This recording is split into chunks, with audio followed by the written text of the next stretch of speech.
दोस्तों, मैं आप सभी की अंशु स्वागत करती हूँ आप सभी का अपने ही यूट्यूब चैनल में। दोस्तों, मैं लेकर आई हूँ बहुत ही बढ़िया, बहुत ही प्यारा शिव जी का गाना, विवाह गीत है जो गौरा जी पार्वती जी का है और बहुत ही बढ़िया, बहुत ही प्यारा गाना है दोस्तों। तो हर लड़की देखिए अपने मायके जाने का जिद करती है, सेम उसी तरीका माता पार्वती भी जिद कर रही है। तो चलिए सुनते हैं हम लोग, गाना कैसा लगे कमेंट बॉक्स में बताना। अपनी इस बहन का ज़्यादा से ज़्यादा सपोर्ट करना। धन्यवाद। रूसल गौरा के शिवजी मानावे, सूतली गौरा चादर तान। रूसल गौरा के शिवजी मानावे, सूतली गौरा चादर तान। का उठाए गौरा भोरा बिनु सरवा, काहे सुतलू चादर तान।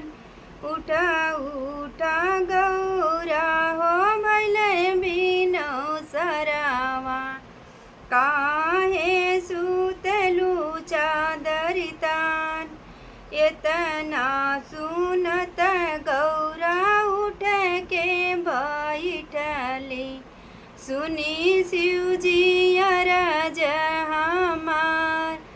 इतना सुनत गौरा उठी बैठली, सुना शिवजी अरज हमार। हमारे नैहरवा शिवजी बाबा के जगिया देखन हम जाब। हमारे नैहरवा शिवजी रोपल बड़ी जगिया देखन हम जाब।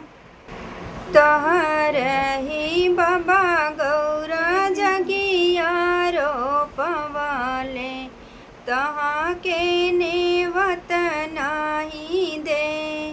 तोहर न बाबा गौरा जगिया रोपवाले, तहाँ के नेवत नाही दे।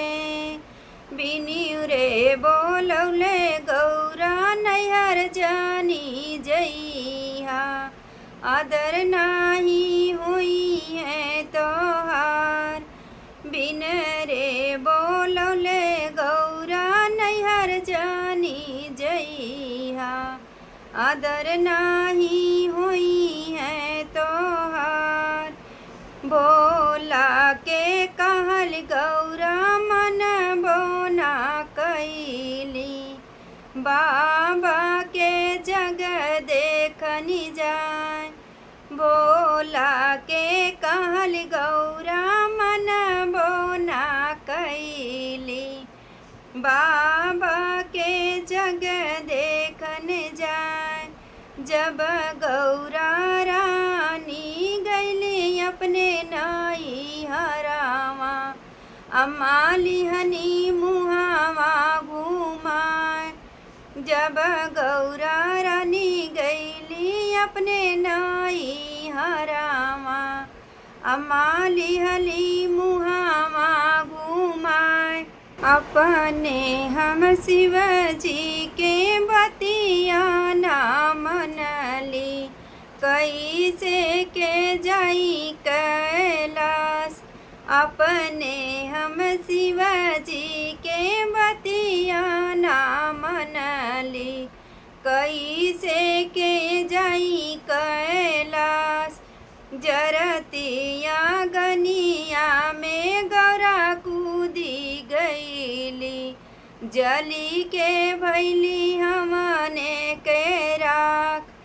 जरतिया गिनिया में गौरा कूदी गईली, जली भैनी हमने